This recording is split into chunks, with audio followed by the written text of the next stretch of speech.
¿no? Con ese ideal emancipatorio con el que empezamos a estudiar sociología y que no debemos perder nunca. Bueno, tengo, entonces no sé quién me va a apoyar, quién está dando las instrucciones para que tenga contacto visual. Ok, bueno, entonces voy a ir diciendo. Siguiente, por favor. Bueno, yo quise empezar con esta frase. Quien tenemos allí es Luz Gabriela Arango, una socióloga colombiana que murió hace unos pocos años, y ella tiene un artículo que se llama, que también es una pregunta. El artículo se titula ¿Tiene sexo la sociología? Y en ese artículo Luz Gabriela Arango hace una afirmación que es: la sociología es probablemente una de las ciencias sociales que proyecta una imagen más masculina, ¿no? Y bueno, lamentablemente, pues claro que encontramos elementos suficientes para confirmar esa suposición de Luz Gabriela Arango, ¿no? Y entonces un poco voy a empezar por ahí, esta primera parte autocrítica, autorreflexiva, que da cuenta de esas contradicciones que abriga también nuestra carrera. Siguiente, por favor. Bueno, entonces yo lo que voy a plantear en esta primera parte de la charla es que en su forma de construcción dominante a nivel internacional, la sociología se ha conformado como un proyecto profesional generalizado. Esto es, un proyecto profesional que reafirma y reproduce las distinciones del dimorfismo sexual, ¿no? Y eso es lo que voy a desarrollar en esta primera parte de la charla. Entonces voy a afirmar que la sociología se ha conformado como este proyecto profesional generalizado porque, y es esto lo que voy a desarrollar en las siguientes láminas, acá nada más en listo, rápidamente. Bueno, pues la definición misma de lo que es ser sociólogo se funda en una delimitación binaria y androcéntrica. 2. La fundamentación dominante de la disciplina se ha hecho siguiendo las tendencias asociadas a lo masculino. 3. Nuestra carrera se ha basado en una división sexual del trabajo sociológico. 4. La historia oficial de la disciplina y su canon están masculinizados. Y finalmente, los temas de interés prioritarios de la disciplina se han concentrado en los fenómenos que se considera ocurren en la esfera de lo público. Y todo esto ha entrañado una violencia epistémica contra las subjetividades feminizadas, ¿no? Entonces, acá estoy planteando, lo que voy a plantear a lo largo de la charla, es que todo esto ha entrañado no solo una violencia contra las mujeres dentro de la disciplina, sino que estoy planteando contra las subjetividades feminizadas. ¿Y a qué nos referimos con las subjetividades feminizadas?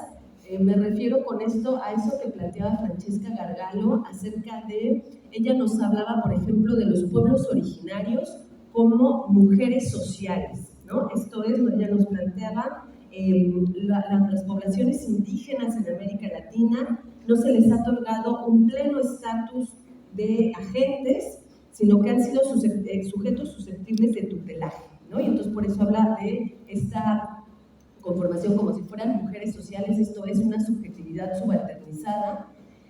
Entonces, tomándonos muy en serio esto que nos enseñó hace mucho Simone de Beauvoir, que los cuerpos no nacen siendo de mujeres, ¿no? Sino que es una imposición social. Entonces, son cuerpos que hemos sido feminizados, pero no solo los cuerpos de mujeres han sido feminizados, sino que también han sido sujetos feminizados todas aquellas subjetividades subalternizadas, como las poblaciones de América Latina, las poblaciones precarizadas, las poblaciones racializadas, las poblaciones originarias. Entonces, contra todas esas subjetividades feminizadas, la sociología ha entrañado algunas formas de violencias, y particularmente de violencias epistémicas, ¿no? Que es de lo que vamos a hablar. Bueno, entonces voy a ir desarrollando brevemente cada uno de estos puntos. Entonces, bueno, el primer punto que vamos a desarrollar, siguiente por favor, el primer punto que vamos a desarrollar es esta idea de que históricamente la definición misma de lo que es ser sociólogo se fundó en una delimitación binaria y androcéntrica. Y ahí esas imágenes que puse es el Lego de Anthony Giddens, ¿no? Entonces, la marca de juguetes Lego le hizo un Lego a Anthony Giddens, que además en el Reino Unido es Sir Anthony Giddens, ¿no? Es una figura conocida y reconocida, tanto así como para que Lego le hiciera una figurilla, ¿no? Que yo sepa, no hay ningún otro sociólogo al que Lego le haya hecho un dibujo, un muñeco, pero me parece súper significativo, ¿no? Cómo está representando ahí, que esa sería como que la idea de una marca de juguetes acerca de cómo es y cómo se ve un sociólogo, ¿no? Entonces, bueno, definitivamente, pues de entrada, pues es un señor, ¿no? No se les ocurrió hacer la representación de alguna socióloga, sino de un sociólogo que trae su trajecito, trae corbata, está ahí en la otra representación, está como que dando asesoría, ¿no? A unos estudiantes, ahí vemos su pizarrón, su librero, su plantita. Entonces esa es la representación, ¿no?, que Lego tiene de lo que es ser un sociólogo. Y hace rato que platicaba con una compañera me resonaba mucho esto que me comentaba de que entiendo que fue una conquista reciente que en los títulos de esta universidad diga que egresa una licenciada en sociología, ¿no? Hasta hace poco tiempo era todas, ¿no? Éramos licenciados en sociología. Y no es casual, ¿no? Es justamente esta representación del sociólogo como si fuera esa subjetividad universal en la que no importa el género, pero que claro que importa. Siguiente, por favor. Entonces ahora me voy a explicar, ¿no? ¿Por qué afirmo que históricamente la definición misma de lo que es el sociólogo se ha fundado en una delimitación binaria y androcéntrica? ¿Por qué binario? Bueno, pues primero, el principio de binarismo sexual, que nos explica Pierre Bourdieu, Françoise Héritier y muchas feministas, con binarismo sexual nos referimos a que en las sociedades occidentales existe esta tendencia a clasificar todo, clasificar a todas las personas y todo aquello que exista, ya sea en masculino o femenino, ¿no? Entonces nos dicen Françoise Héritier o Pierre Bourdieu, esa es el binarismo fundamental del cual luego se van a desdoblar muchos otros. Y entonces esto en efecto es un principio, el binarismo sexual pues es un principio que sin duda va mucho más allá de la sociología, ¿no? Y es ese principio binario del pensamiento el que está operando cuando hablamos de ciencias duras y ciencias blandas, ¿no? O bueno, así se habla en el mundo científico. Entonces veamos también las metáforas, ¿no? Lo duro y lo blando, ahí está el binarismo, ¿no? Como si fueran dos dicotomías mutuamente excluyentes, o se está de un lado o se está del otro. Las ciencias duras son las ciencias físicas y naturales, y las ciencias blandas somos nosotros, ¿no? Las ciencias sociales. Pero aún dentro de las ciencias sociales se reproduce esa visión binaria y entonces existen algunas disciplinas sociales que están representadas como masculinas y otras como femeninas. En este caso, ya dentro del mundo de las ciencias sociales, la sociología aparecería como una de esas disciplinas masculinas junto con la economía o la ciencia política, por ejemplo, ¿no? Como ya nos decía Luz Gabriela Arango, pues la sociología es una de las ciencias sociales que proyecta una imagen más masculinizada. En cambio, del otro lado tenemos, por ejemplo, la pedagogía o el trabajo social, que son disciplinas sociales representadas como femeninas y además profundamente en efecto feminizadas, ¿no? Con una plantilla muy mayoritariamente femenina.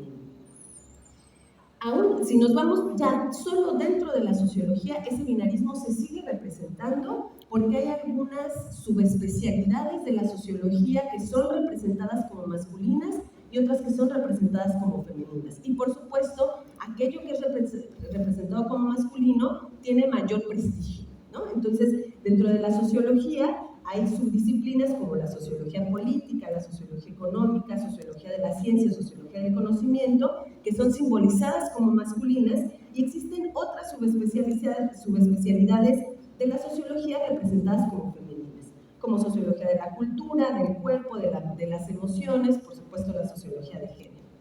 Y aún dentro de las tradiciones de pensamiento teóricos de la sociología, hay unas tradiciones más masculinizadas que otras, ¿no? Por ejemplo, la tradición lumaniana o la marxista son tradiciones bastante masculinizadas en comparación, por ejemplo, de la tradición hermenéutica que está menos masculinizada, ¿no? Y que incluso las profesoras que damos los cursos que tienen que ver con hermenéutica, ¿no? Como sociología interpretativa, sociología comprensiva, nos es mucho más fácil dar clases que aquellas compañeras que dan clases de marxismo, que todo el tiempo están siendo cuestionadas, ¿no? y no tiene que ver con que tanto sepan, sino de entrada este talante más masculino de unas tradiciones intelectuales que otras, ¿no? Siguiente, por favor. Pero decíamos que también afirmábamos que el proyecto de la sociología se ha construido como un proyecto también androcéntrico. ¿Y por qué androcéntrico, no? Pues bueno, recordemos que con androcéntrico nos referimos a tomar la experiencia del mundo de los hombres, y no de cualesquiera hombres, porque no existe el hombre universal, sino tomar la experiencia de los hombres euroblancos, tomar esa experiencia de vida, que es una experiencia particularísima, como si fuera representativa de la experiencia humana toda, ¿no? Entonces, en esas simbolizaciones, aquello asociado a lo masculino, ya decíamos, ha recibido un mayor reconocimiento y prestigio. Entonces, ahí está, ¿no? Aquello que se representa como masculino se pone en el centro y se le da mayor prestigio. De modo que los temas, planteamientos y estilos analíticos que más se han valorado son aquellos asociados, simbólicamente asociados a lo masculino. Siguiente, por favor. Como segundo punto, decíamos que la definición legítima dominante de la sociología, la definición legítima dominante de lo que es la sociología o debería ser, se plantea que la sociología debe regirse por el rigor científico. Una vez más, acá veamos las metáforas con las que nos movemos, ¿no? El rigor científico, la neutralidad valorativa, la abstracción formal. Esto es, desde el momento fundacional de la sociología, se da un debate en las distintas regiones acerca de sociología cómo y para qué, ¿no? Y entonces, en ese debate fundacional se disputan posiciones que plantean que la sociología debe ser una disciplina comprometida con las luchas sociales, con la emancipación social, y por otro lado, posiciones que plantean que la sociología debe ser una ciencia neutralmente valorativa, basada más bien en la abstracción formal. Entonces, en esas disputas fundacionales, la balanza del poder dentro de la disciplina jugó a favor de esta visión de la sociología como basada en el rigor científico, la neutralidad valorativa y la abstracción formal. Todas estas tendencias a las que fueron afectas los sociólogos varones euroblancos, burgueses y en su mayoría de tendencia liberal, pero no así otras subjetividades como mujeres, trabajadores o personas del sur global. Y esto no es, pues por supuesto, porque exista ningún tipo de esencia, ¿no? No es que las mujeres esencialmente seamos más comprometidas con las luchas sociales y los hombres por una esencia natural, eso no les importe, sino que tiene que ver con los lugares históricos de enunciación, ¿no? Con los lugares desde los que cada subjetividad ha experimentado el mundo y ha producido conocimiento. Entonces, en efecto, los sociólogos varones euroblancos, burgueses, que además se desarrollaron dentro de las universidades, pues fueron presentando estas tendencias a la abstracción, a la neutralidad. Sin embargo, otras subjetividades que fueron marginadas de las universidades, como trabajadores, mujeres, poblaciones del sur global, claro que han producido conocimiento, pero fuera de esos espacios universitarios, y entonces han tenido otras tendencias intelectuales que les acercan más al compromiso social. Entonces, la legitimación de la disciplina se fincó en su decantación hacia temáticas y actitudes intelectuales asociadas a lo masculino y, por tanto, valoradas positivamente. Y quedaron confinados al lado de la no sociología el pensamiento y experiencia de vida de las mujeres, cuanto más si son precarizadas, racializadas y de las periferias. Entonces, aquel conocimiento producido por estas otras subjetividades fue clasificado como trabajo comunitario, reformismo, altruismo, agitación feminista, todos estos incompatibles con la definición legítima de la sociología. Esto, siguiente, por favor. Esto, como ya decía, también tuvo un papel muy importante en que se establecieran las universidades como espacios privilegiados para el hacer sociológico, lo que ponía a las mujeres en desventaja, ya que la violencia de género forma parte de la cultura institucional y cotidiana de las universidades y les consustancial desde sus comienzos. Esto es, como bien sabemos, la universidad como institución nació exclusivamente para los varones, ¿no? Entonces a eso no se le llama separatismo, pero bueno, algo así era, ¿no? Solo se podían inscribir hombres, y entonces eso ya constituye una diferencia crucial en la experiencia intelectual de hombres y de mujeres, ¿no? Los hombres desarrollándose dentro de las universidades. Entonces ya dentro de las universidades se les exigía también como parámetros de cientificidad esto de la neutralidad valorativa, la abstracción, y en cambio otras subjetividades que quedaron vedadas de la experiencia universitaria en las primeras generaciones se desarrollaron en las luchas sociales, se desarrollaron en la vida cotidiana, se desarrollaron en otros ámbitos donde también se produce el conocimiento. Pero entonces sí consideramos que son las universidades el espacio por excelencia o el único espacio productor de conocimiento sociológico, pues automáticamente queda completamente marginado toda la producción de conocimiento de todas esas subjetividades a las que les era impedido, ¿no?, el acceso universitario. Siguiente, por favor. Bueno, y en América Latina en particular, pues ¿qué fue lo que pasó, ¿no? En América Latina en particular tenemos una primerísima generación de fundación de la sociología ya durante las décadas de 1940 y 1950, y hay una primera generación muy inicial, donde la primera tendencia dominante será la sociología científica, ¿no? Recordemos que las escuelas de sociología en América Latina empiezan a fundarse tras la Segunda Guerra Mundial, ¿no? Después de la Segunda Guerra Mundial sabemos que queda una correlación de poder particular, ¿no?, donde Estados Unidos va a tener la hegemonía, y entonces también desde ese nuevo orden mundial se impulsa que se generen centros internacionales de desarrollo económico. Para América Latina fue la CEPAL, pero se generaron otros centros equivalentes para África, para Asia, para Medio Oriente, etcétera, que eran entonces centros, pues algunos plantean, pues eran centros de investigación cuyo objetivo era en parte legitimar el nuevo orden mundial, ¿no?, en el que esas regiones seguían quedando en una situación semicolonial.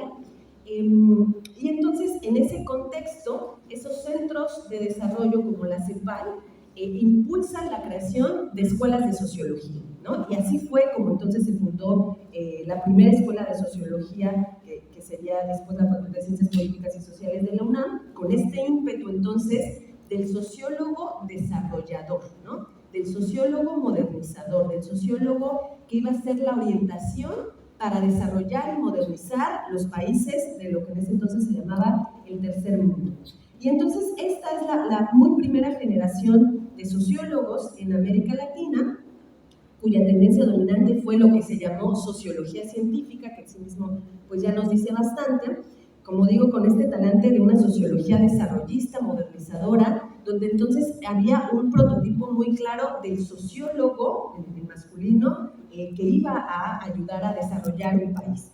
En esta sociología científica entonces se confina del lado de la no sociología al ensayismo, ¿no? La tradición intelectual en América Latina, que ya era muy fuerte, que tenía décadas de ser muy fuerte el ensayismo latinoamericano, y sin embargo, este va a quedar confinado del lado de la no sociología, ¿no? Y entonces acá pongo las imágenes de aquellos que quedan definidos como los sociólogos, ¿no? Lucio Mendieta y Núñez en México, Gino Germani en Argentina.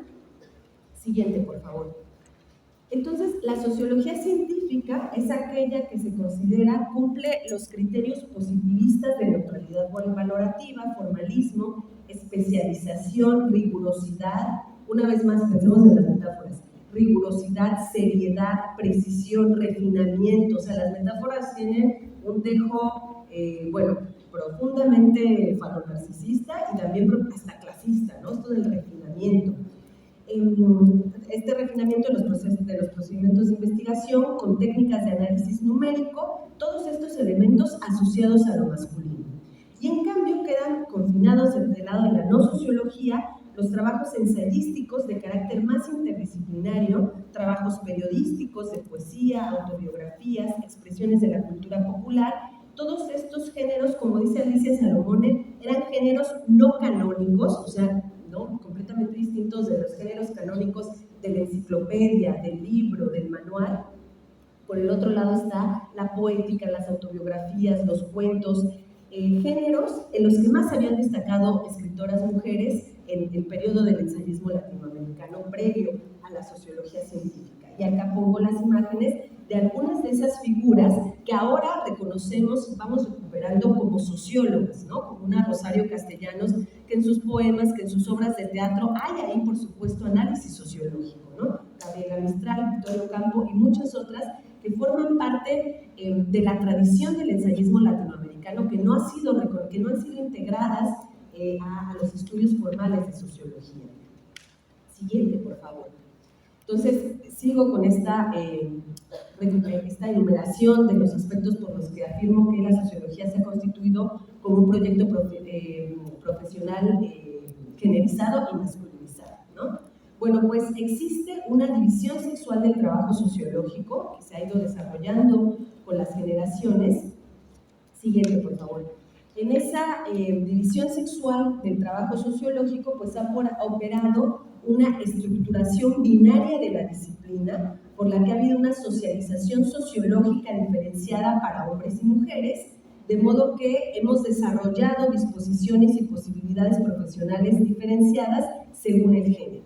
Entonces, dentro de la sociología hay ciertas áreas feminizadas, esto es donde hay mucha más presencia de mujeres, pero también que son áreas con menos prestigio dentro de la sociología. Esas áreas feminizadas serían, por ejemplo, el sector educativo, de defensa de derechos humanos o de asistencia social, y hay mayor concentración de hombres en las esferas del gobierno, de las políticas públicas, las agencias internacionales o los puestos directivos en instituciones académicas.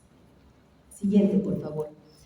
Pero también dentro de la división, también dentro de la sociología académica se ha desarrollado una división sexual, ¿no?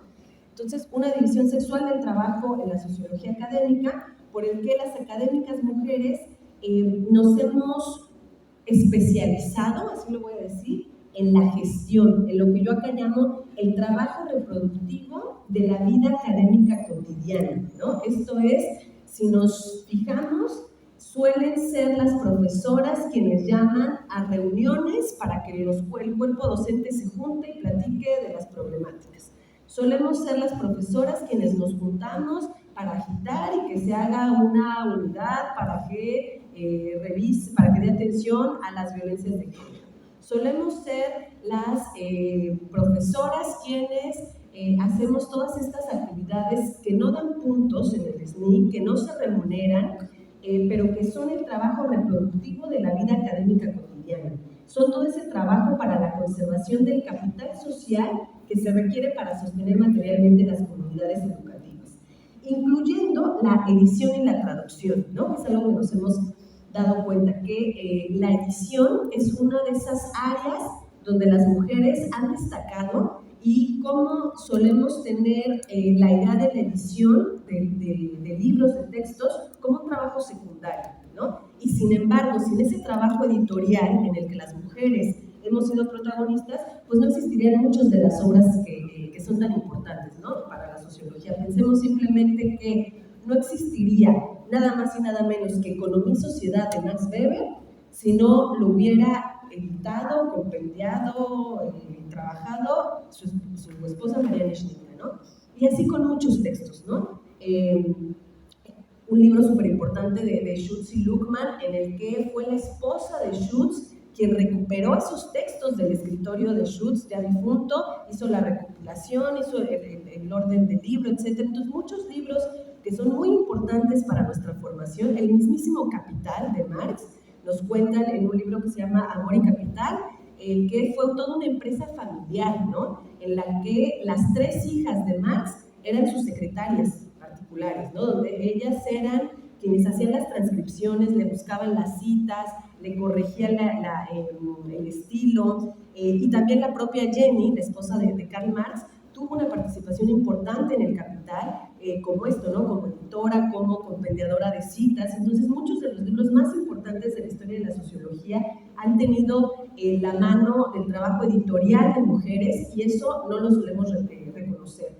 También hemos encontrado que la traducción es un área muy feminizada, ¿no? Eso es algo que ya descubrí, pues, metiéndome en estos temas de las sociólogas, descubrí que la traducción es un área de conocimiento muy feminizada, Y, por ejemplo, Eleanor Marx, la hija más pequeña de Karl Marx, tiene un escrito en el que ella también era traductora, y ella planteaba la traducción como un trabajo de justicia social, ¿no? Porque decía, la traducción es un trabajo por el que hacemos accesible el conocimiento a otras personas que de otro modo no podrían acceder a ese conocimiento. Y también en la traducción entonces han destacado las mujeres. Entonces ahí está ese trabajo reproductivo de la vida académica cotidiana, sin la cual no existirían esas grandes obras, esas grandes enciclopedias del conocimiento sociológico.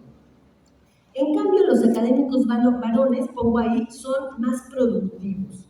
Publican más papers y para journals de mayor prestigio, ¿no? Y no es casualidad, nunca pongo palabras en inglés, no es casual que acá hayan elegido ponerlas, porque eso es lo que hacen, ¿no? Son papers, no son ensayos, no son trabajos para socializar un conocimiento, están pensados así como papers para journals de mayor prestigio, que es precisamente eso lo que más puntúa para los estímulos económicos a la investigación. Y eso redunda en la brecha salarial de género dentro de la academia, ¿no? Que sí existe, y que, bueno, por ejemplo, esto de durante la pandemia, todas estas investigaciones que salieron de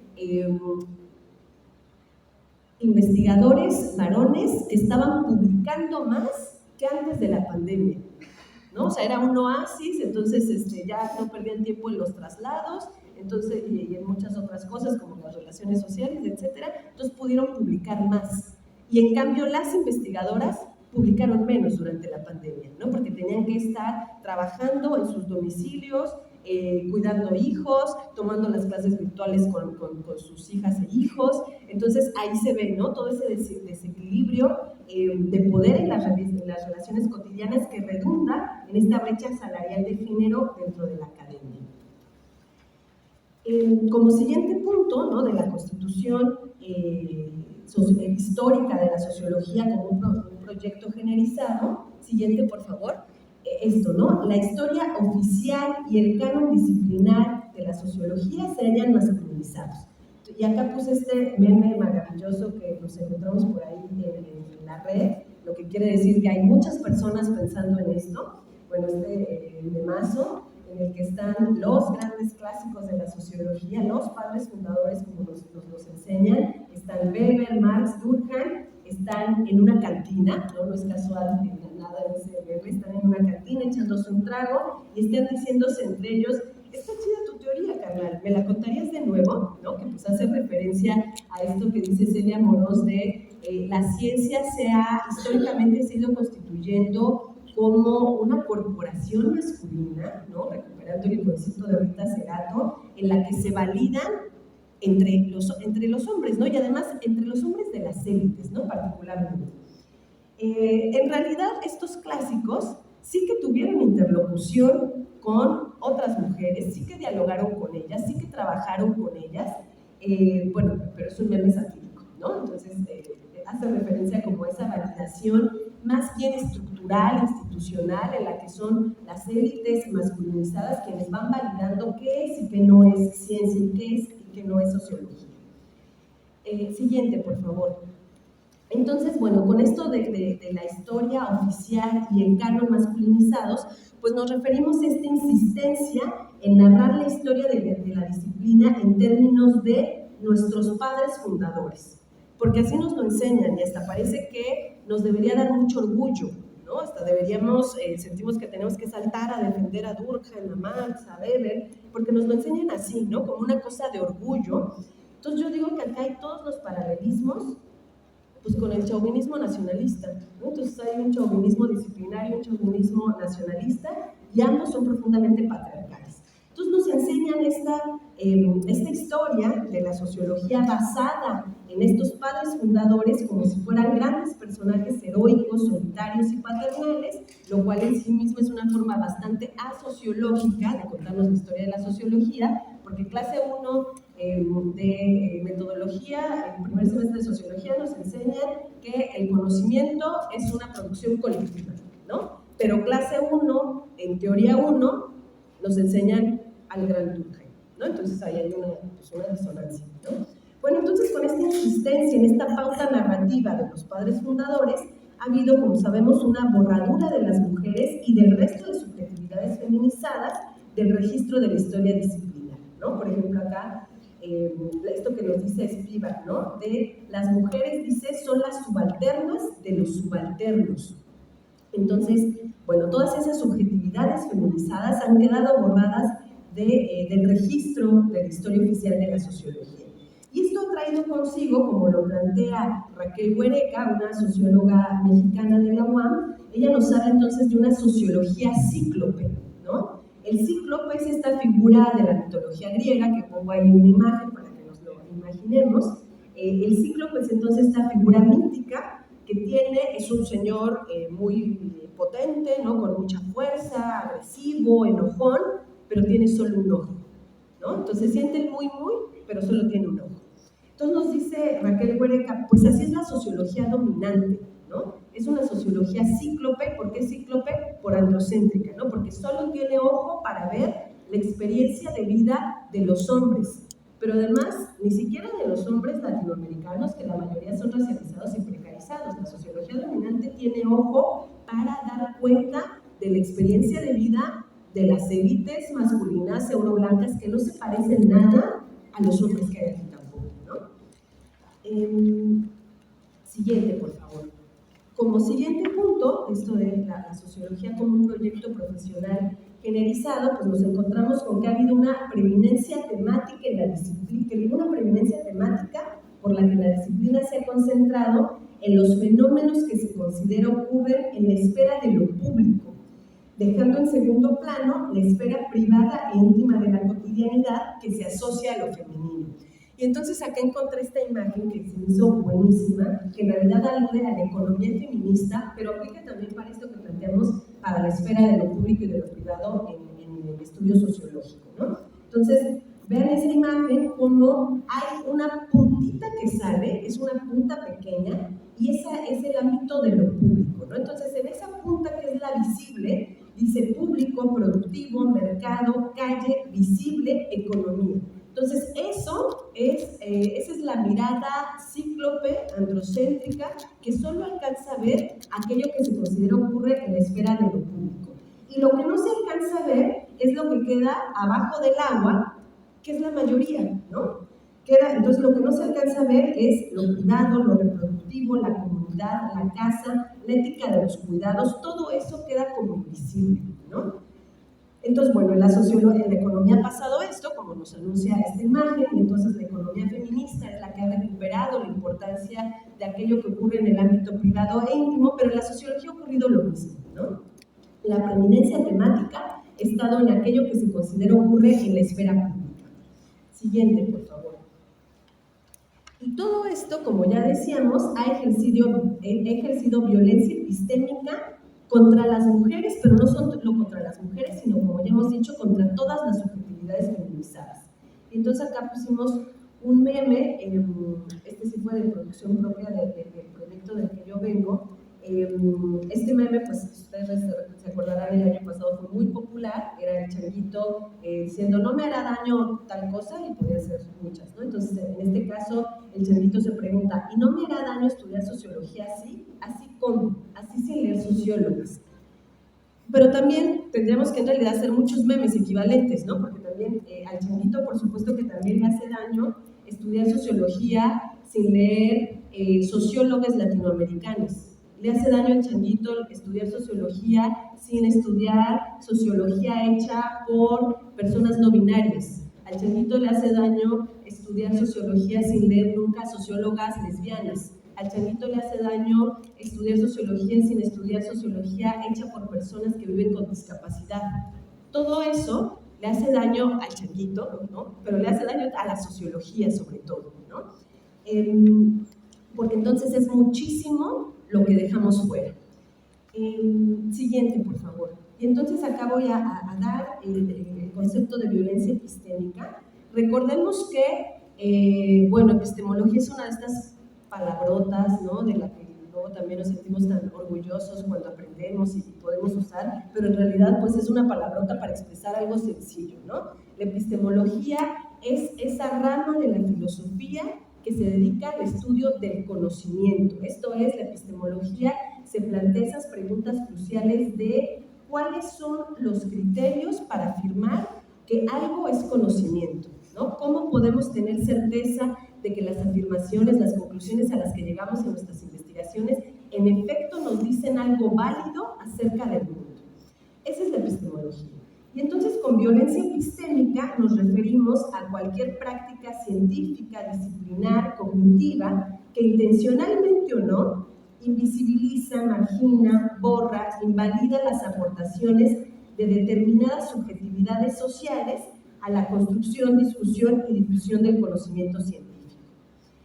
Esto es, la violencia epistémica consiste en marginar o excluir los conocimientos producidos por ciertas subjetividades y que se les excluye no por la falta de calidad de aquello que han creado, sino por de quienes vienen, ¿no? Sino porque son una subjetividad históricamente oprimida. Y esa violencia epistémica se ha ejercido especialmente contra las poblaciones del sur global. Esto es, el conjunto de grupos y clases sociales que sistemáticamente han sufrido las desigualdades y discriminaciones causadas por el capitalismo y el colonialismo, y que además se hayan feminizadas esas subjetividades, ¿no? Esto es, sabemos que de la población que vive en condiciones precarias a nivel mundial, hay una mayor proporción de mujeres que de hombres, ¿no? Y también sabemos que esas subjetividades precarizadas, como ya decíamos, de por sí están feminizadas. Aunque tengan cuerpos masculinos, socialmente se les confiere menos prestigio, menos reconocimiento. Esto de no se les reconoce como, como agentes plenos, ¿no? Siguiente, por favor. Bueno, entonces hasta acá esa parte crítica, ¿no? Autocrítica de la sociología, hasta acá esa parte de cómo la sociología también nos violenta, ¿no? Que eso es algo que las generaciones recientes de compañeras tienen muy presente, ¿no? Eso que las generaciones, mi generación, estaba esa violencia, pero no nos dábamos cuenta, ¿no? Porque es esa violencia simbólica, como nos dice Pierre Bourdieu, en la que incluso las subjetividades oprimidas asumimos esa misma relación con nosotras mismas. Entonces, en mi generación no nos cuestionábamos, bueno, ¿y por qué no leemos nunca a mujeres? ¿Y por qué en las clases de teoría sociológica no estudiamos también pensadores latinoamericanos que en otras asignaturas sí estudiamos? Eso no nos lo cuestionábamos, pero las generaciones recientes, claro que se lo han cuestionado, han cerrado escuelas enteras exigiendo que eso se transforme. Y entonces, bueno, acá viene, pues, cuando vamos a dirimir a la sociología, ¿no? Cuando la vamos a ver ese vigor que tiene ahí, esa meta crítica emancipatoria que claro que sigue teniendo, a pesar de lo que sea la sociología dominante, ¿no? Esto es, vamos a ir ahora del movimiento feminista en las calles a la reconstrucción feminista de la sociología, porque eso es lo que ha ocurrido, ¿no? En los últimos años sabemos que hemos vivido pues, un momento de efervescencia de los movimientos feministas que están en las calles, pero que también están en las aulas, que están en los pasillos, que están en las universidades denunciando las violencias de género como el acoso, como las violaciones, como la violencia sexual, pero que también están denunciando las compañeras el currículum nulo. También están denunciando esa violencia epistémica y tienen muy claro que están conectadas una cosa y la otra, ¿no? Que esa violencia epistémica, que esa exclusión de los saberes producidos por las mujeres, también ha servido para legitimar nuestra exclusión de todos los demás espacios y que ha servido para legitimar las violencias físicas que se cometen contra las mujeres, ¿no? Entonces, bueno, no es casualidad, por supuesto, que al mismo tiempo que se está dando esa efervescencia de los movimientos feministas en las calles, pues también en las aulas de sociología se están remeciendo las cosas, ¿no? Y entonces, pues se están remeciendo las cosas que encontramos memes como los que hemos puesto, y por ejemplo que fue creado por una adjunta, ¿no? Entonces, ¿no? Esta frase que además ya se lee en algunas paredes de universidades, ¿no? Nunca más una sociología sin nosotros. Siguiente, por favor. Entonces, está en curso, junto con este momento de efervescencia de los movimientos feministas que seguimos viviendo, que la pandemia no logró tirar, ¿no? Que sigue esa efervescencia. Al lado de esta, hemos vivido dentro de las aulas, en los auditorios y también en las calles, esta reconstrucción feminizante y esta reconstrucción feminista y descolonizante de la sociología. Y pongo ahí también descolonizante porque no se puede, como dice María Galindo, no se puede despatriarcalizar sin descolonizar.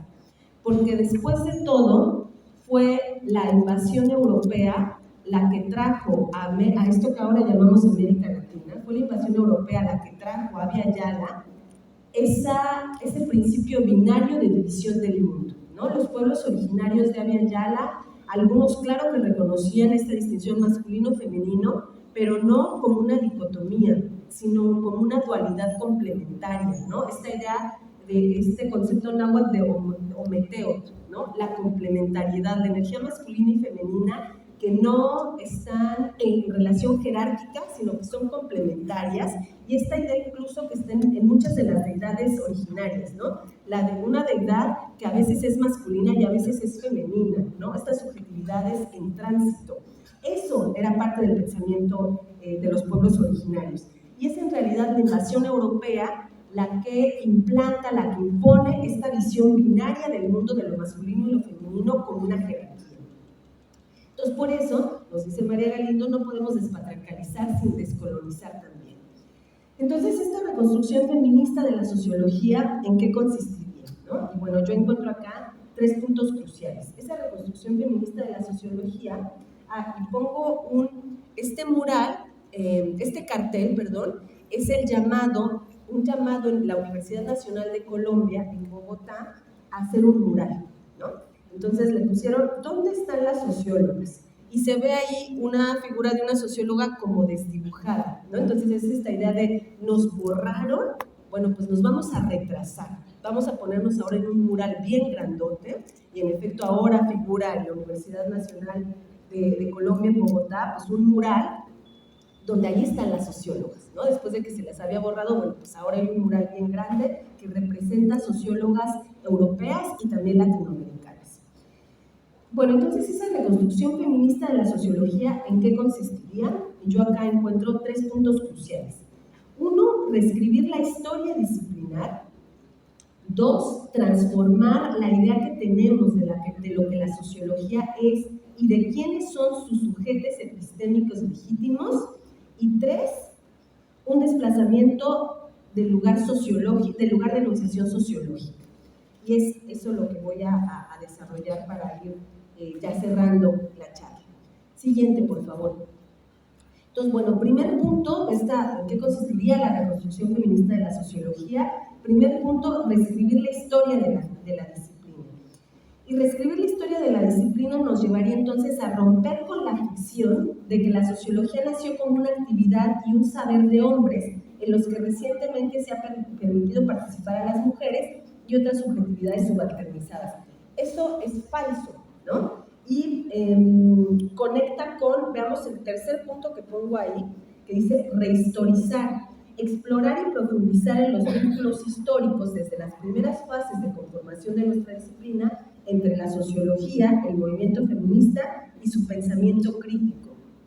Esto es, la etapa de fundación e institucionalización de la sociología, que sabemos que eso ocurre primeramente en Europa Occidental, finales del siglo XIX y principios del XX, coinciden esa época con un momento muy álgido de los movimientos feministas, ¿no? En su deriva sufragista, pero también en la deriva de los movimientos de mujeres obreras.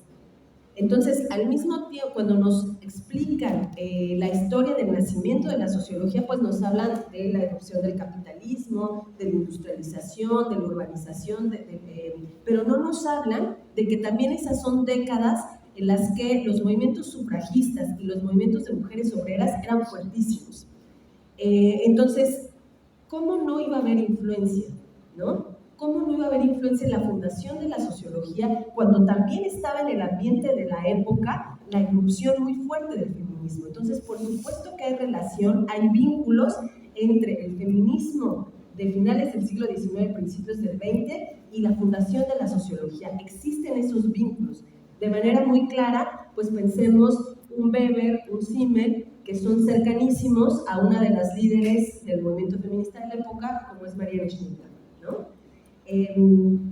Entonces, hay que romper, por eso digo que hay que romper con esa ficción, ¿no? No se trata de forzar, ¿no? Y de repente incluir personajes en la historia que no estaban. Claro que estaban, estuvieron en su momento, pero es más bien en el curso de la escritura de la historia oficial de la sociología en la segunda mitad del siglo XX, es ahí que se les desdibuja, que se les borra, ¿no? Por eso es esta idea de romper con esa ficción, rehistorizar.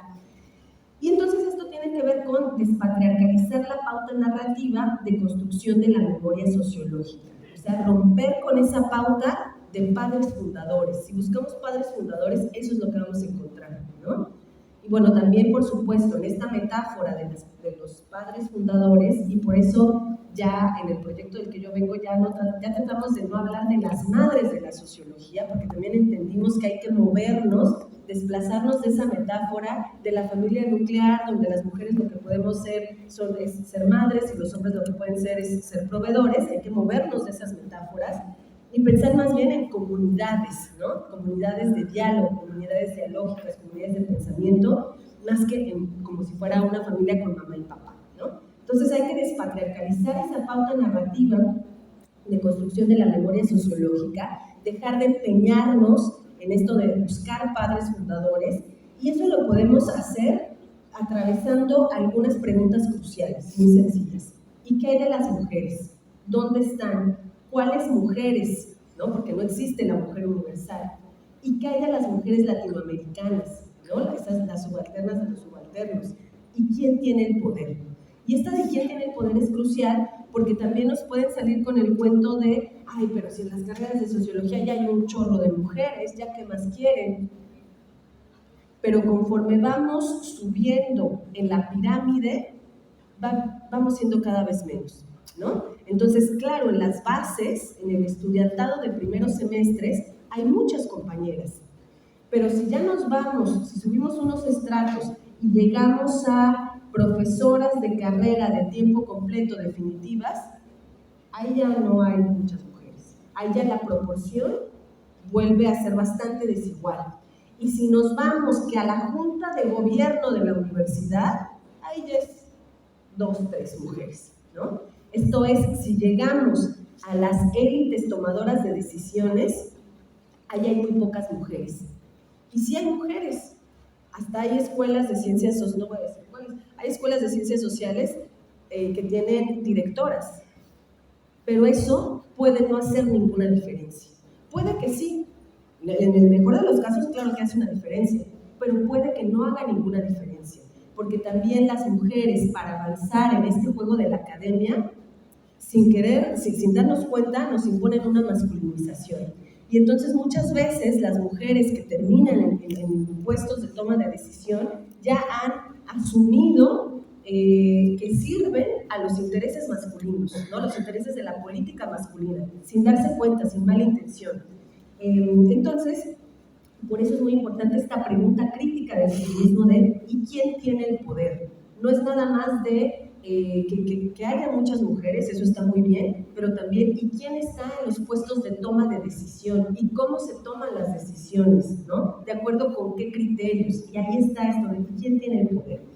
Entonces esta reescritura de la historia disciplinar nos llevaría a una, como dicen las historiadoras feministas, una hair story, ¿no? Entonces acá juegan con el lenguaje planteando, bueno, la historia oficial suele ser la history, ¿no? La historia de ellos, la versión de los vencedores, que son las élites masculinas. Entonces hace falta escribir la hair story, ¿no? La historia de ellas. Y no es la historia de las mujeres, sino la historia de las subjetividades subalternizadas. Esta sería una historia compensatoria que restituiría a las mujeres y a las otras subjetividades feminizadas a la memoria de la sociología. Y entonces acá, parafraseando a John Scott, afirmamos que esta sería una nueva historia de las mujeres en la sociología, que sería una nueva historia de la sociología sin más, ¿no? Siguiente, por favor. Al ser esta rehistorización y entonces regresar a la memoria sociológica, a sociólogas, a las que serían las clásicas de nuestra disciplina, entonces aparecen nuevos temas y nuevos ejes para los viejos temas. Por ejemplo, como sabemos, en los clásicos fundadores, un tema crucial es la forma que toma el trabajo en las sociedades capitalistas. Y dentro de eso, por supuesto, les preocupa mucho la alienación del trabajo, ¿no? Y entonces, en las autoras, ¿no?, como Marianne Schnittler, encontramos, por ejemplo, que también habla de la alienación del trabajo, pero habla ella en particular de la alienación del trabajo doméstico remunerado, ¿no? Entonces dice ella, es esa alienación que nunca va a experimentar el obrero. Sabemos que el obrero, después de su jornada laboral, termina su día, ve lo que produjo, si es que algún día ve qué es lo que produjo, y no se siente identificado con los productos de su propio trabajo. Dice Marianne, sí, eso le pasa al obrero y es una tragedia. Y también le pasa a la obrera. Dice, ¿pero qué le pasa a la trabajadora doméstica? Dice, la trabajadora doméstica prepara comida riquísima para una familia, la familia de los patrones, sin tener claro ese día que va a comer su propia familia.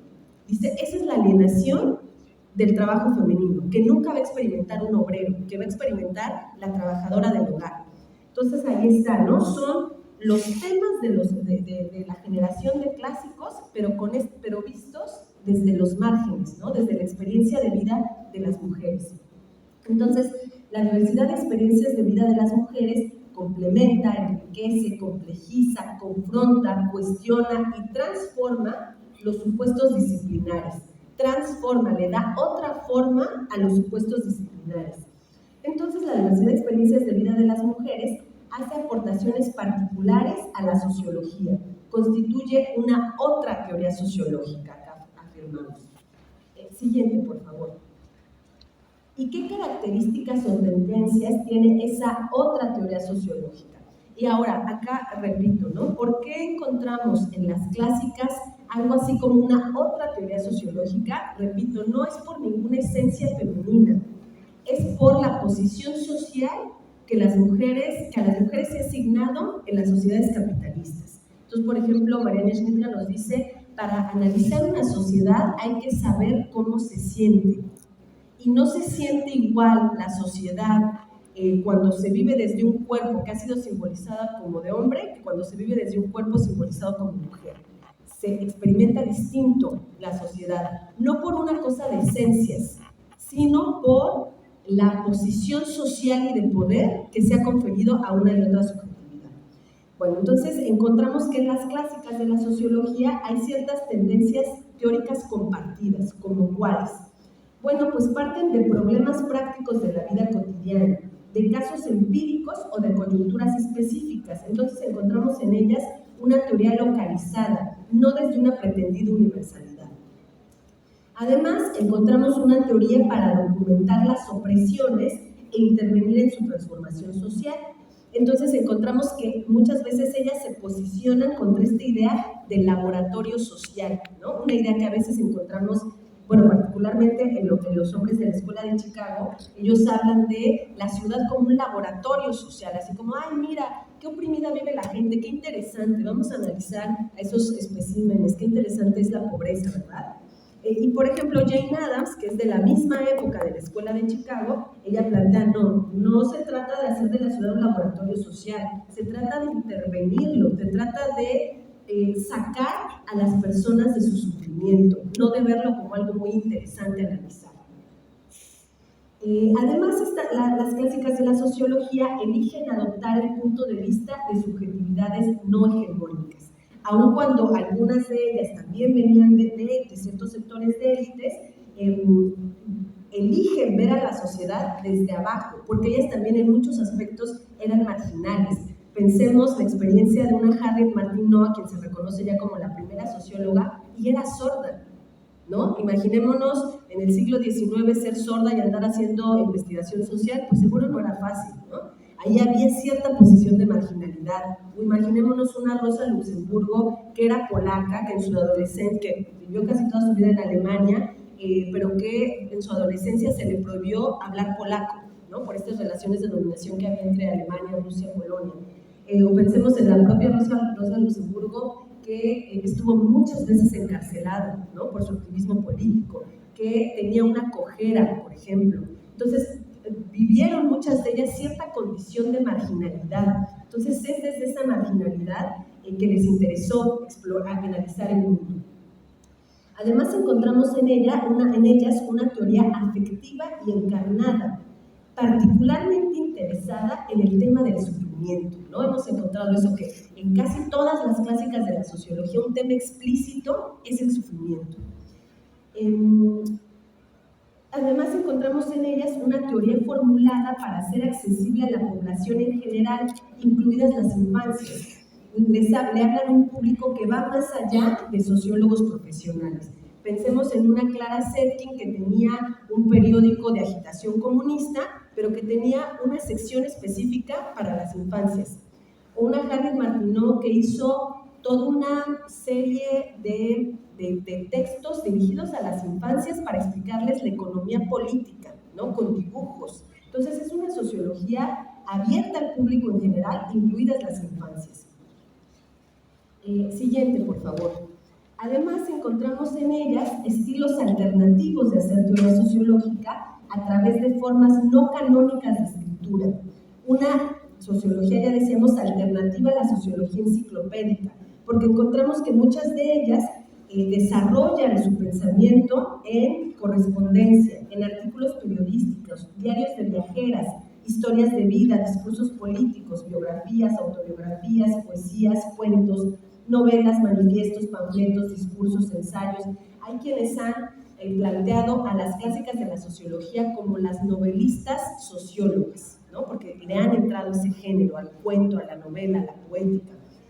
¿Y por qué? ¿Por qué se decantaron más por estos géneros? Pues tiene que ver con su falta de acceso a la universidad, ¿no? Entonces, ¿dónde escribes un gran libro, no con financiamiento? Pues dentro de una universidad. Si no tienes eso, puedes escribir poemas, puedes escribir un cuento, ¿no? Encontramos además en ellas una tendencia teórica, relacional o constructivista de ir más allá del pensamiento binario y dicotómico. Entonces encontramos en ellas este esfuerzo por no pensar en términos binarios, sino encontrar la relación entre los polos. Y eso muchas veces es una tendencia que la solemos asociar a la sociología contemporánea, ¿no? Nos dicen, la sociología clásica fue profundamente dicotómica, pero ya la sociología contemporánea buscó las relaciones complejas entre esos dos polos que siempre no eran una dicotomía. Pero en realidad en las sociólogas clásicas encontramos ya desde ese primer momento de fundación de la sociología este pensamiento constructivista no dicotómico, ¿no? Entonces ahí está, cuando incluimos a las clásicas, algunas de las certezas que teníamos de la historia de la sociología se transforman. Entonces, reconocer a las fundadoras nos lleva, acá yo planteo, una transsociología. Y esto de transsociología yo lo estoy retomando de la idea de Sayek Valencia del transfeminismo. Sayek Valencia habla del transfeminismo para referir a esta fase del feminismo en la que ya no se reconoce que haya un sujeto político único del feminismo, ¿no? Dice Sayek Valencia, el sujeto político del feminismo se ha abierto y entonces el feminismo ya abriga las luchas trans, pero también abriga las luchas de las personas discapacitadas, pero también es un feminismo anticapitalista, es un feminismo contra todas las formas de opresión. Entonces por eso ella habla del transfeminismo, que es distinto del feminismo trans.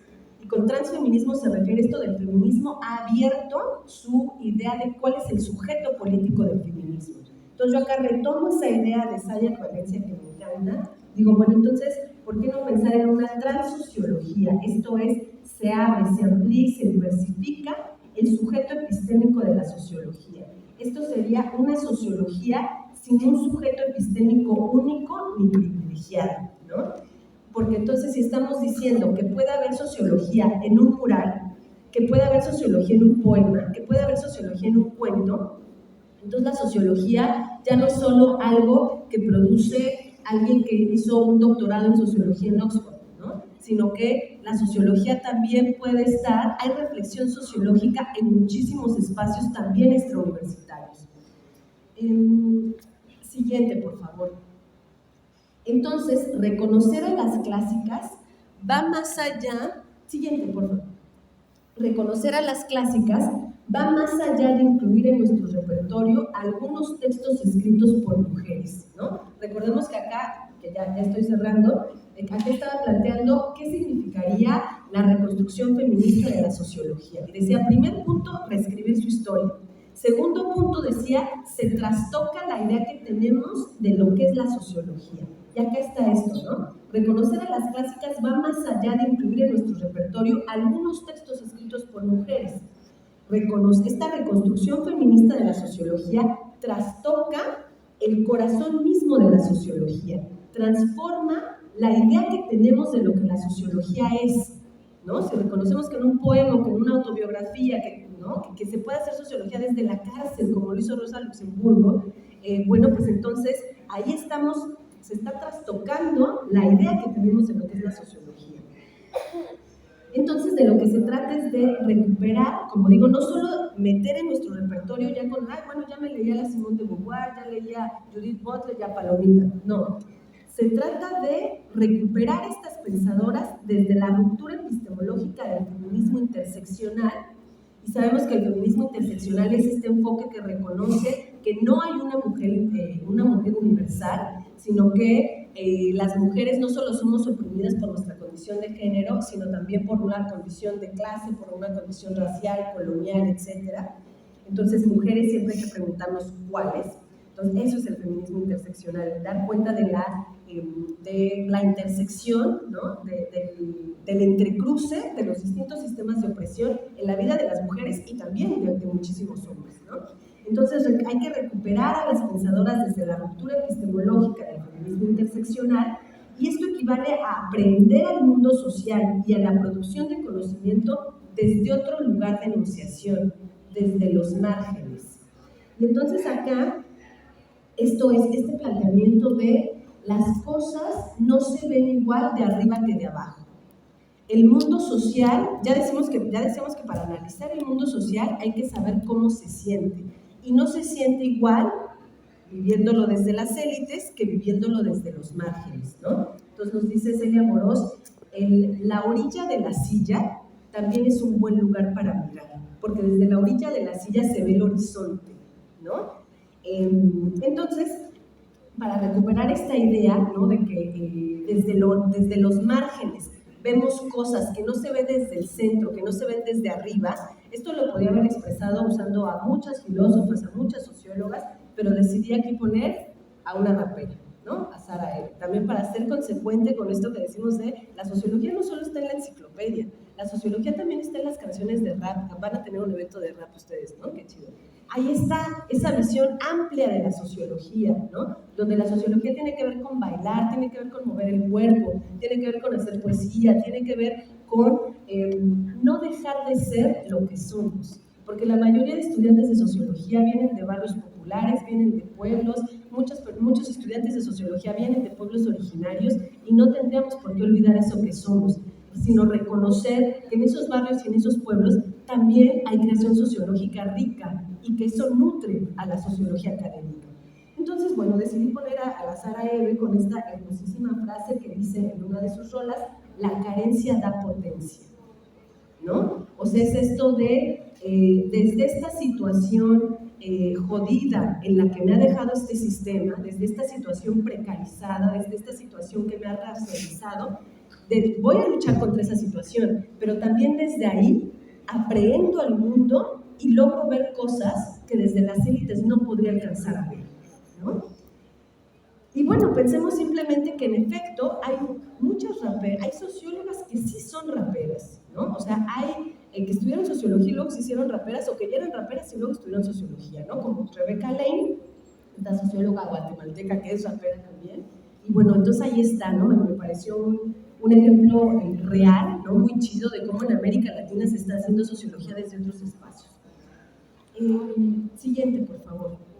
Entonces, ya para ir cerrando, de lo que esta reconstrucción feminista de la sociología va más allá de mejorar, corregir o reconstruir el canon, ¿no? Hace unos años yo planteaba que incluir a las clásicas enriquecía el canon sociológico. Ahora me doy cuenta de que esa idea sigue estando limitada, ¿no? No se trata de reconstruir el canon, sino que incorporar a las sociólogas clásicas trastoca, desordena al canon disciplinar, y eso está muy bien, ¿no? Entonces ahora, más que hablar de enriquecer al canon, nos gusta hablar con Alvarado y Hermida de esta idea del anticanon o contracanon, ¿no? Nos dicen ellas, Con contracanon nos referimos a un archivo que desestabiliza los campos que habitamos desbordándolos.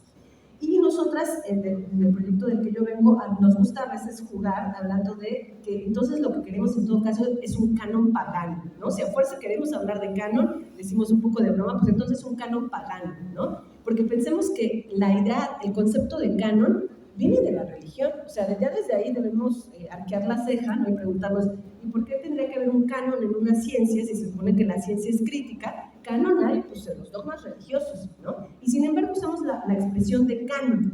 Entonces acá jugamos diciendo, pues entonces sería un canon pagano, o sea, que va a dialogar con el canon establecido, institucionalizado, pero que va a dialogar ese canon establecido, institucionalizado, con fuentes de sabiduría extraacadémicas, ¿no? Y ahí está lo pagano, que puede dialogar con un mural, con un rap, con poesía, etc. Siguiente, por favor. Y entonces ya con esto cierro, ¿no? En lugar de esa sociología canónica, lo que queremos proponer, lo que creemos que es la mayor potencia de esa reconstrucción feminista de la sociología, es esta idea de que no queremos una sociología canónica porque el canon sería algo así como agua estancada. Y nosotras no queremos ser, nosotros no queremos ser agua estancada, queremos ser río que fluye, ¿no? Entonces, frente a esa sociología canónica, enciclopédica, queremos plantear una sociología nómada, una sociología caminante, una sociología anticanónica. Y este es el último punto que ponía de qué implica una reconstrucción feminista de la sociología. Yo decía, implica también un desplazamiento epistemológico del lugar de enunciación. Implica esta reconstrucción feminista de la sociología mudarnos de la casa del amo al jacal de las oprimidas, porque la sociología dominante lo que nos enseña es a pensar desde la casa del amo, pero nosotros no vivimos en la casa del amo, aunque estemos en el auditorio más chido, ¿no?, de la universidad más importante de la capital de Tabasco. Esto no es la casa del amo.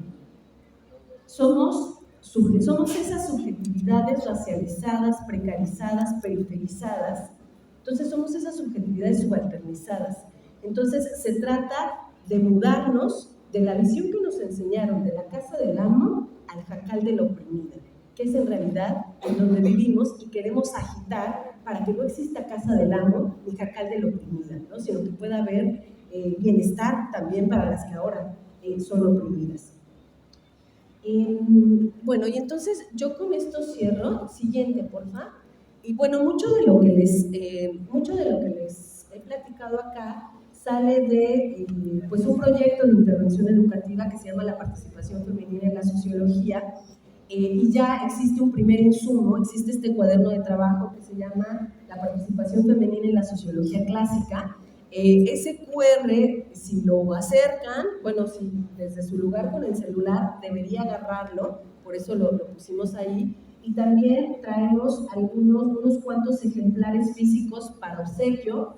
Son poquitos, entonces es cosa que se acerque a quien le interese el tema, quien está a lo mejor, si tenemos por acá profes de teoría sociológica, pues estaría muy bien que se acerquen para que puedan incluir a sociólogas en sus cursos, o si a alguien le interesa en particular el tema, pues se pueden acercar y tenemos unos cuantos libros para obsequiar.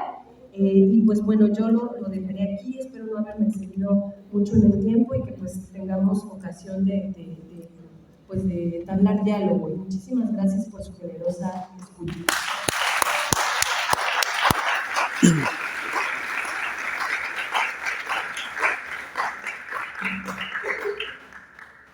Pues, excelente intervención de la doctora Selén. Hay un espacio para preguntas. Quien tenga algún interrogante, pues puede externarlo.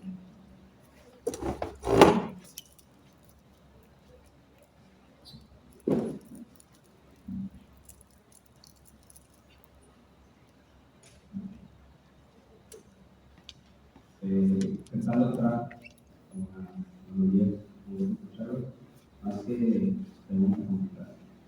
Quisiera hablar de los hombres que tienen un puesto de poder en las academias, escuelas, gobiernos, y no de la sociología.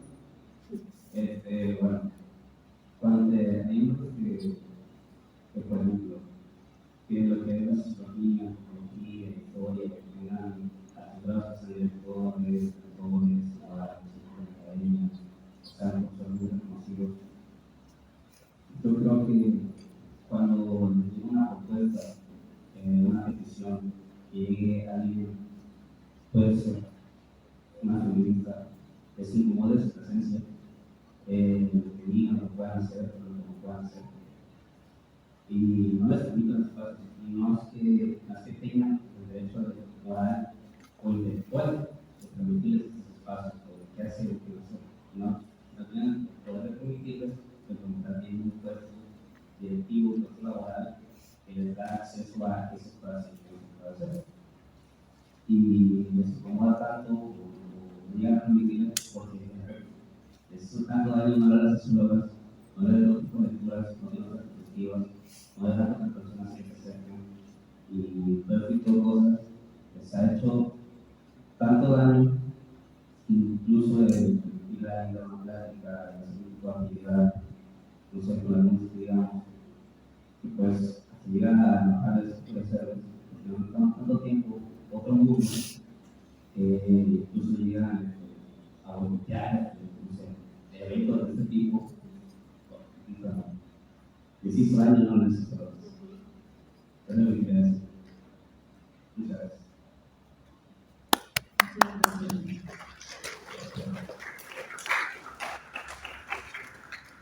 Sí, pero... Ya, Andrés.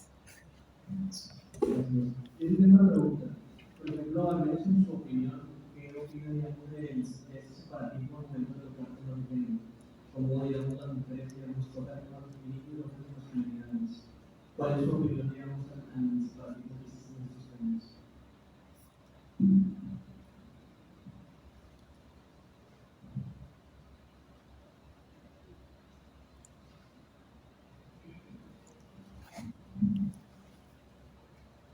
Más que pregunta, tengo un comentario, perdón. La verdad me interesa mucho esta área de la literatura, justamente porque dentro de la literatura también hay un canon. Las mujeres en un principio, si entraron a las artes literarias, era justamente el área de la poesía, porque el cuento era exclusivamente para los hombres. Entonces, la poesía fue como un permiso que le concedieron los hombres a las mujeres, justo por esta legislación que se nos ha dado históricamente.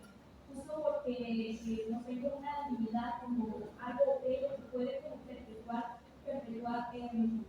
ciertos rasgos de la comunidad. Entonces, las mujeres que se adentraron al cuento, al ensayo, ya fue, si acaso, del siglo pasado, como Rosero Castellanos, que tiene de hecho un ensayo, que es el mar y sus pescaditos. Estas mujeres que empezaron a hacer la novela contemporánea, como es María Luisa Bombal, con La Mortajada, que de hecho ella tuvo esta obra antes de que Rulfo se expandiera como un gran escritor mexicano. Entonces, es cierto que las mujeres fueron relegadas al ensayo, al cuento, pero también dentro de los cánones literarios hubo otra bifurcación, ¿no? De poesía y, si acaso, un requisito al cuento, ensayo, etc.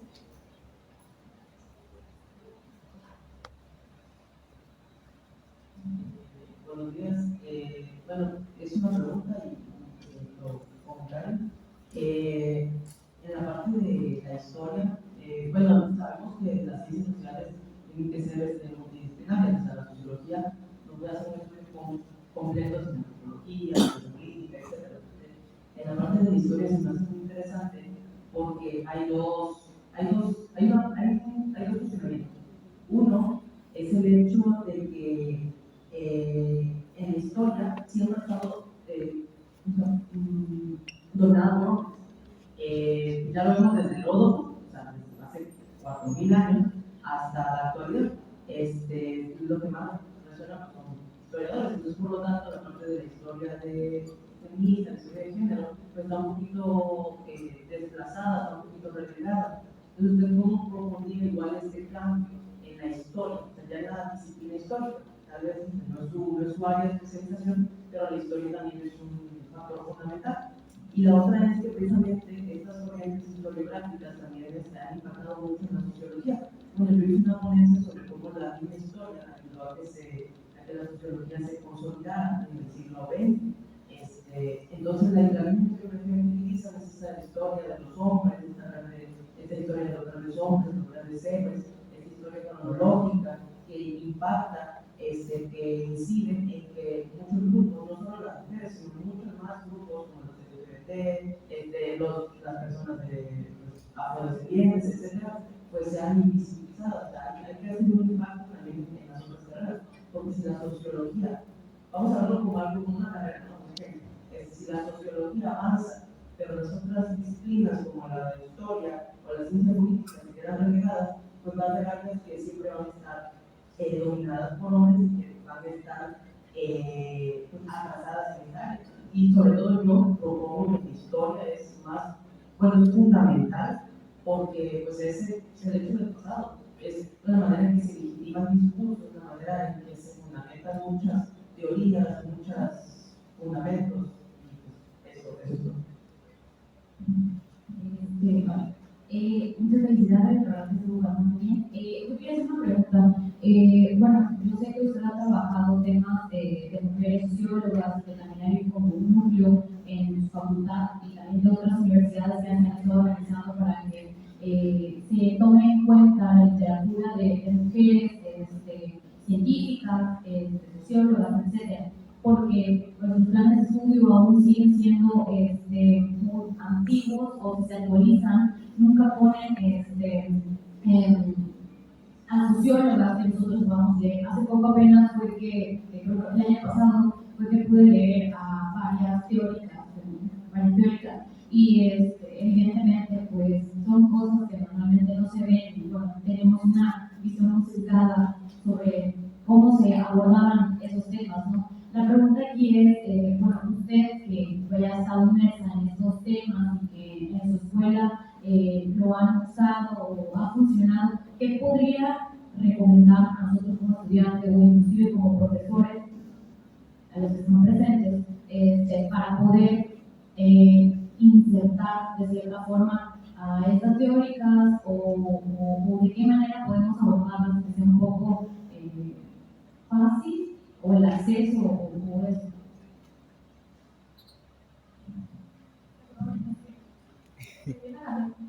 Esta parte de que las mujeres sociólogas están como predispuestas a estudiar ciertos fenómenos que están ligados al dolor, al sufrimiento, a lo que uno padece. Entonces, mencionando del trabajo, las trabajadoras del hogar, esta concepción del trabajo doméstico ya tuvo una resignificación. Me parece que funciona, que existe todo eso, ¿no? Que es naturaleza la mujer dentro de la casa, entonces por eso se inicia como trabajadoras del hogar. También esos trabajos bueno, los trabajos sexuales, el estudio que hace sobre las mujeres que son prostitutas. Entonces, las mujeres sociólogas siempre como que se han dedicado a estos estudios que son de mujeres que padecen, que adolescen, que están conferidas a un entorno periférico, y cómo es que los hombres rara vez se decantan por esos temas, porque no es tan rutina. Y otra parte que me interesó mucho es esta noción de que las mujeres reconstruyen, que las mujeres son las que empiezan como que en las salas teóricas para que muchos de los trabajos se sean publicados. Lo relaciono como maternar a la sociología, la cual es la palabra que se me viene a la mente. ¿Por qué? Porque ellas hacen todo el trabajo duro, todo el trabajo pesado, que es lo que hacen las maternidades. No es reconocido. Si se publica, es básicamente. Bueno, yo mi pregunta es más bien, yo he estado tratando de escribir, como más bien yo he escrito, ¿no? Cosas tratando de justamente como esta transgresión a lo que son los cánones teóricos y epistemológicos que hay en la sociología, pero yo creo que yo hago mucho, y bueno, estoy en octavo semestre de la carrera, entonces he tenido 4 años en una construcción que es mayormente, ¿no?, desde un punto patriarcal.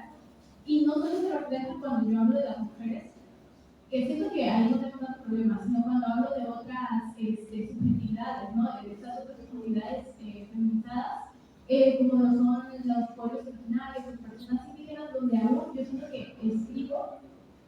o no lo trato de escribir, pero aún yo lo internalizo, esta como visión paternalista hacia estas áreas. Entonces yo aún tengo muchos problemas como para alejarme, ¿no?, de estas cuestiones de ser paternal y de ver desde este punto de privilegio, digamos, ¿no?, a estas cuestiones, ¿no? Porque yo escribo desde la academia, entonces se me hace muy complicado alejarme de estas cuestiones. Entonces esa sería mi pregunta: ¿cómo alejarse de escribir de esta forma y cómo romper con estos, pues sí, con estas digamos, tradiciones que se tienen?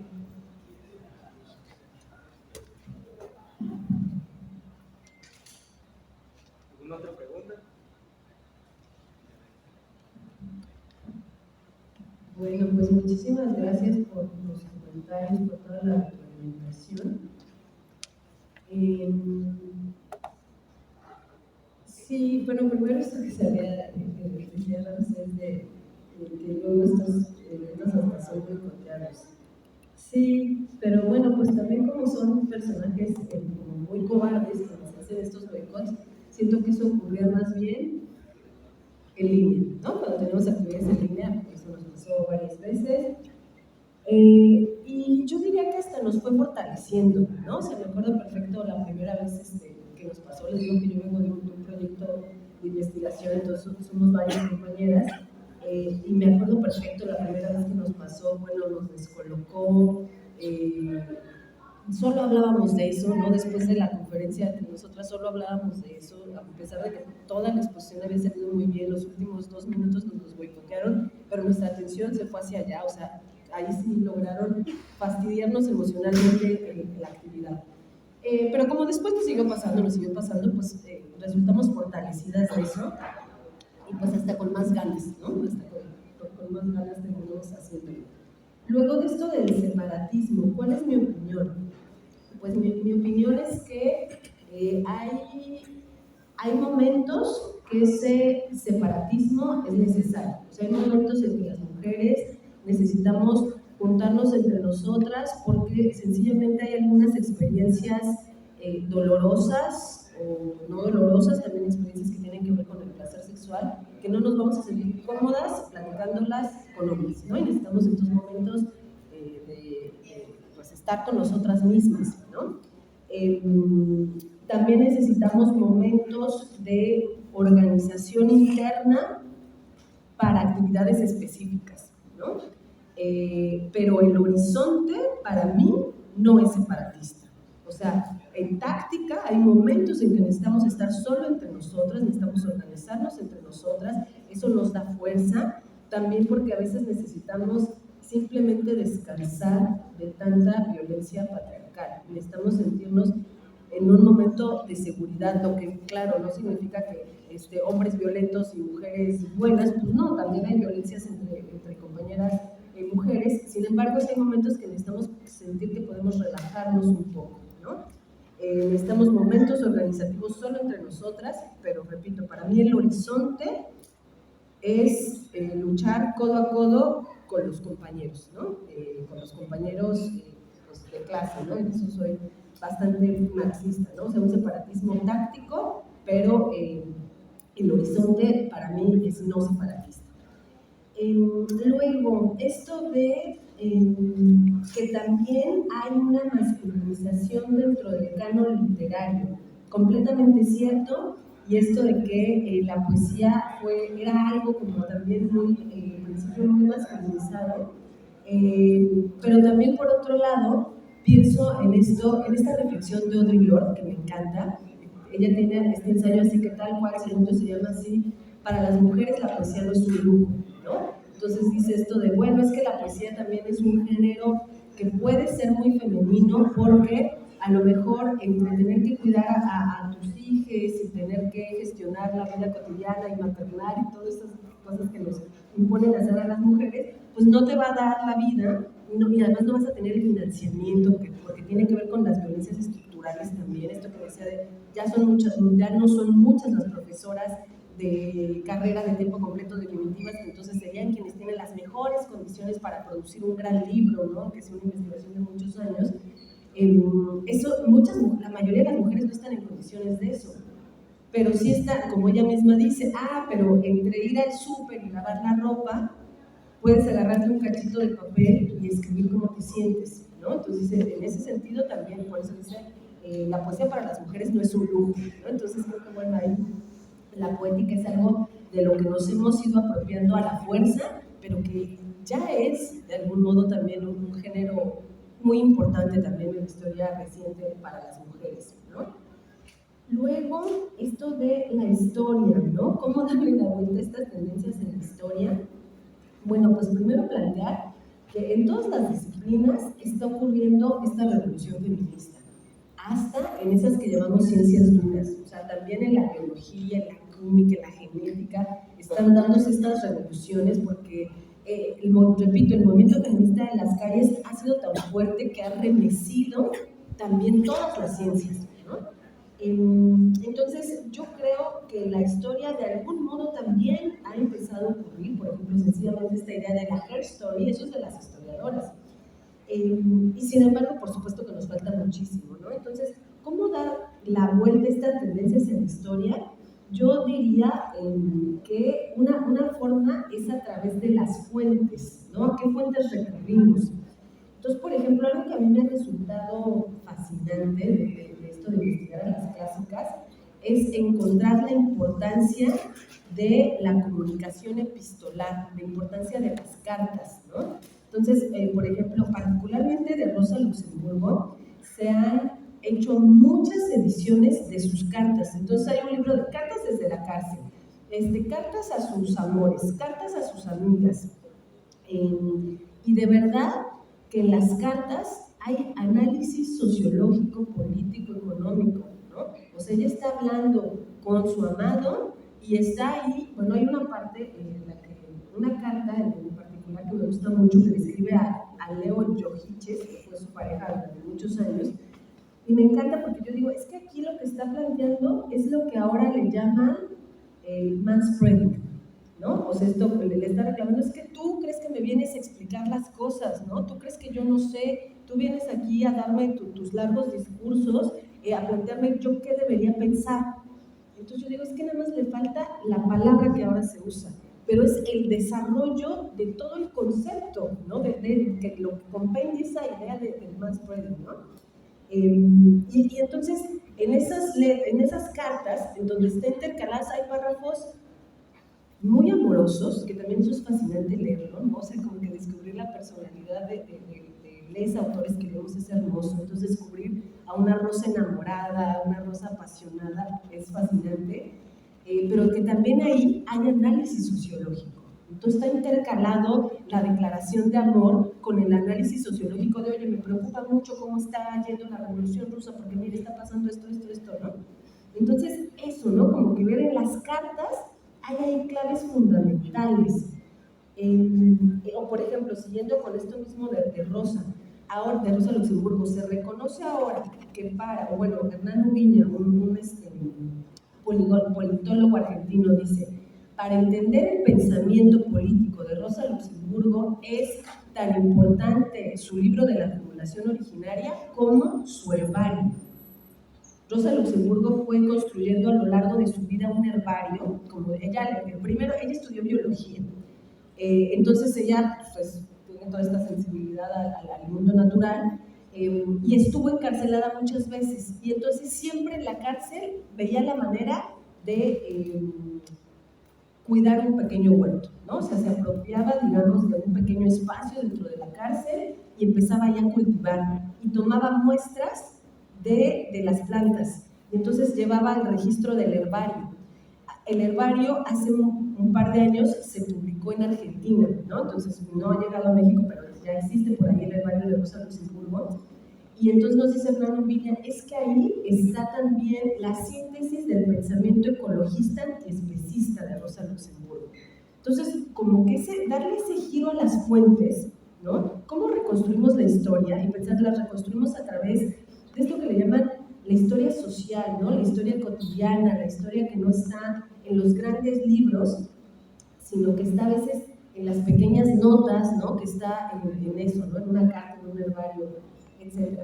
ya voy cerrando. O por ejemplo también este giro de tuerca de recuperar, estudiar los recetarios de cocina. Y eso ha revelado un mundo tremendo, ¿no? O sea, que en los recetarios de cocina está ahí expresado un ambiente de época, ¿no? Está expresado ahí también cómo vivían las mujeres en las distintas épocas. Entonces creo que ahí con el giro de las fuentes, pues es crucial para dar también seguir avanzando en esto en la historia, ¿no? Luego, esto de recomendar algunas recomendaciones para insertar a las teóricas. Ay, pues perdón por el comercial, pero para eso hicimos este.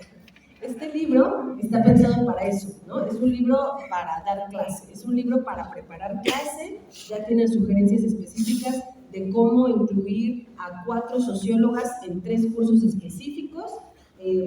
Está pensado para los planes de estudio de la Facultad de Ciencias Políticas y Sociales, pero en realidad se puede adaptar porque no son tan distintos los planes de estudio en las distintas escuelas de sociología. A nivel mundial no son tan distintos. Entonces, sirve, yo digo que para cualquier escuela, incluso sirve muy bien para bachillerato, ¿no? Y una recomendación que yo diría para insertar a las teóricas, porque claro, de entrada es atemorizante, ¿no? O sea, pensemos en un profesor o profesora que lleva 30 años de docencia y que de repente le digan, vas a tener que empezar a estudiar autoras nuevas, ¿no? Vas a empezar a leerlas de cero y vas a ver cómo incluirlas en tus cursos y vas a tener que volver a preparar clase de cero, como cuando a los 25 años empezaste a dar clase. Claro que es atemorizante, pero yo creo que una forma de no hacerlo tan atemorizante es, uno, hacerlo comunitariamente, hacerlo colectivamente, ¿no? Que hagamos seminarios, que hagamos talleres para hacerlo en equipo, ¿no? Y que entonces sea menos atemorizante. Y también otra cosa, no hacerlo sumando a nuevos personajes. Por eso decía, no es nada más de nuestro repositorio incluirle ahora 2, 3 autores nuevos que casualmente ahora van a ser mujeres. No, sino es reconstruir las comunidades de pensamiento, ¿no? Entonces es repensar a Durkheim, a Saint-Simon, a Comte, incluyendo a Harriet Martineau, ¿no? Entonces no es nada más aprender una autora nueva, es reconstruir la historia que tenemos de la disciplina, es reconstruir a través de comunidades. Y siento que así es menos atemorizante porque ya no es, ay, voy a empezar de cero con Harriet Martineau. No, ya conoces a Saint-Simon, a Comte, a Durkheim, no es tan difícil. Nada más ahora vas a completar eso, vas a encontrar que había también ahí una amiga, ¿no? Que había también ahí una traductora, que había también ahí un escritor importante, que hizo parte de ese mismo ambiente de época, que hizo parte de la misma tradición intelectual. Entonces creo que esa es una clave, reconstruir las comunidades de pensamiento y no aprender nuevas autoras, que es lo que nos enseñan a hacer, autor 1, autor 2, autor 3, no, es repensar una tradición de pensamiento. Y luego esta reflexión de es maternar a la sociología, es eso, ¿no? O sea, esto que yo decía yo lo frasé como es reproducir el capital social que mantiene, que sostiene a la academia, es maternar a la sociología, ¿no? Y de entrada podríamos decir, ¡ay, qué bello! Pero es que también se basa en el abuso, esa es la cosa, ¿no? Todo bien con maternar, ¿no? Pues la maternidad es hermosa, o sea, es un acto de amor, pero en estas condiciones, en las condiciones de esta sociedad capitalista, colonial, racista, se basa en el abuso, ¿no? Al trabajo de las mujeres, a la expropiación de su trabajo, y ese es el mismo problema en la sociología. Es hermosísimo organizar, por ejemplo, ¿no? Marta, Ana Karen han sido las organizadoras de estos eventos que son hermosos, es tremendo, qué bello hacer esto. El problema es que muchas veces hay una sobrecarga de trabajo para las mujeres que organizan esto y que, como decía, esto no es lo que da puntos, ¿no? No es lo que redunda en remuneración económica, ¿no? Y por eso tenemos que hacerlo. Bueno, ahí regreso a la pregunta del separatismo. Como yo creo que el horizonte es no separatista, también el maternaje de la sociología debería ser no separatista. Entonces debemos maternar a la sociología en equipo, en conjunto, en colectivo, y que no se nos sobrecargue el trabajo a las mujeres. Es hermoso hacer esto, pero también puede ser muy abusivo, ¿no? Si no está acompañado, respaldado de toda la comunidad, ¿no? Entonces ese maternaje de la sociología debe ser comunitario. que también por eso es lo que decimos de hay que desplazarnos de la metáfora de mamá y papá, ¿no? Porque no queremos seguir en esa idea de una familia nuclear donde cada quien se rasca con sus propias uñas. Si hacemos los trabajos de cuidados comunitarios, eso es darle un giro a la lógica capitalista, ¿no? De la familia nuclear y también a la lógica capitalista que llega a entrar a la sociología. Y luego esto muy interesante que preguntaba la compañera al final de cómo hacer para abandonar estos paternalismos, ¿no? Cuando hablamos, por ejemplo, a veces de pueblos originarios. Pues yo creo que algo crucial es ir directo a ver qué tienen que decir esas poblaciones subalternizadas. O sea, leer a las poblaciones originarias, escuchar a las poblaciones originarias y dejar de hablar por ellas, ¿no? Que es lo que muchas veces también nos enseñan a hacer en las ciencias sociales, como si se tratara de ser voceros o voceras de aquellas personas que sufren. No, yo creo que no se trata de ser voceras, ¿no? Sino de entender que en este sistema de opresión la mayoría de la población está oprimida y entonces tenemos que aprender de esas poblaciones que también llevan una larga historia de luchas, ¿no? De esa larga tradición de luchas, más bien, en lugar de ser paternalistas o maternar, al contrario, hay que ponernos en la posición esto de bajar, no subir, ¿no? De escuchar, ¿no? Esas poblaciones tienen que decir, han dicho muchas cosas, han escrito muchas cosas, está de maneras distintas, a través de la poética, a través de la tradición oral, pues hay que ir a buscar esos discursos, ¿no? No imponer nuestros discursos desde la academia. Y bueno, pues muchísimas gracias.